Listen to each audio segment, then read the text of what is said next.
ৰঙিয়া জয়ন্তীপুৰ শ্মশান কালী মন্দিৰত স্বচ্ছ তীৰ্থ নামেৰে স্বচ্ছতা অভিযান।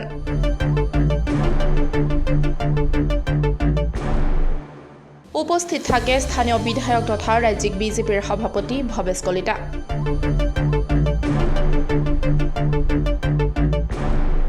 অহা 22 জানুৱাৰী তাৰিখে ভগৱান ৰামচন্দ্ৰৰ যি ৰামলীলাৰ প্ৰাণ প্ৰতিষ্ঠা অযোধ্যাত স্থাপন কৰা হ'ব। ইয়াৰ লগত সংগতি ৰাখি ৰঙিয়াৰ বিভিন্ন অঞ্চলৰ মন্দিৰ নামঘৰসমূহৰ লগতে জয়ন্তী শ্মশান কালী মন্দিৰতো চলোৱা হয় স্বচ্ছ তীৰ্থ নামেৰে এক স্বচ্ছতা অভিযান।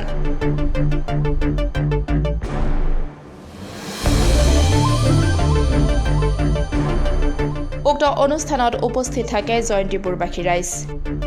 ইফালে অযোধ্যাত যোৱাৰ বাবে ৰাইজৰ বাবে দিয়া হৈছে আস্থা নামেৰে এখন বিশেষ ট্ৰেইন। দৰ্শনাৰ্থীসকলে মাত্ৰ 1800 টকাতে যাব পাৰিব অযোধ্যাত হ'বলগীয়া ভগৱান ৰামচন্দ্ৰৰ ৰামলালা প্ৰতিষ্ঠা দিৱসলৈ। থকা খোৱা সম্পূৰ্ণ বিনামূলীয়া বুলি প্ৰকাশ কৰে স্থানীয় বিধায়ক তথা ৰাজ্যিক বিজেপিৰ সভাপতি ভৱেশ কলিতাই।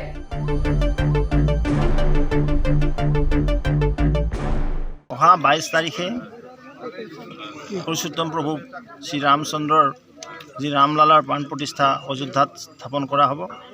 ইয়াৰ লগত সংগতি ৰাখি সমগ্ৰ বিশ্বৰ সনাতন সংস্কৃতিৰ ৰাইজৰ মাজত আজি উৎসাহ উদ্দীপনা বৃদ্ধি হৈছে।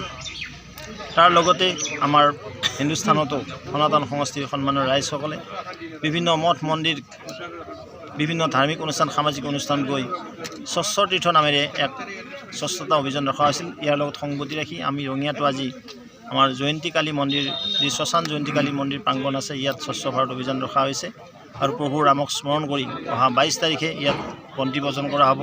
বিভিন্ন ধৰণৰ মাংগলিক অনুষ্ঠান কৰা হ'ব। আমাৰ ৰঙিয়াতো কেইবাটা ধাৰ্মিক আৰু সামাজিক অনুষ্ঠানত এই কাৰ্যক্ৰম সফলভাৱে ৰূপায়ণ হোৱাৰ নিমিত্তে মই আজি জয়ন্তী কালী মন্দিৰত উপস্থিত আছোঁ।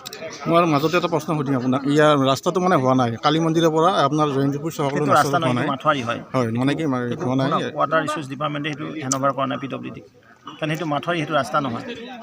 যেতিয়া দিব তেতিয়া ৰাস্তা হ'ব।